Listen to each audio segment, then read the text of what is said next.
नमस्कार. आज आपण पाहणार आहोत स्प्रिंग रोल. त्यासाठी इथे पत्ता गोबी, टोमॅटो, गाजर आणि हे घेतलेलं आहे मी बीट, ते पूर्ण खिसून घेतलं. इथे काकडी आणि कांदा आणि त्यामध्ये हिरवी मिरची, मीठ वगैरे सर्व टाकून घेतलं. याच्यात टाकलं टोमॅटो सॉस, हा सोया सॉस किंवा तुम्ही पिझ्झा सॉससुद्धा टाकू शकता.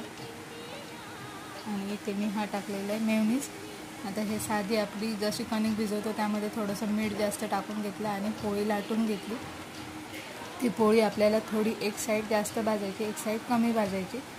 जी जास्त साईड भाजलेली त्या साईडनं आपल्याला आता हे पूर्ण कांदा, टोमॅटोचं किंवा गाजरचं सगळं जे बॅटर आहे ते आपल्याला याच्यात टाकायचं आणि फोल्ड करून घ्यायचे. अशा प्रकारे तेल टाकून भाजून घ्यायचे. मस्तपैकी खरपूस होते आणि छान मुलांच्या आवडीचा हा पदार्थ होतो स्प्रिंग रोल म्हणून. त्यांनाही भाजीपाला पोटात जातो आणि खरंच खूप छान लागते खायला. नक्की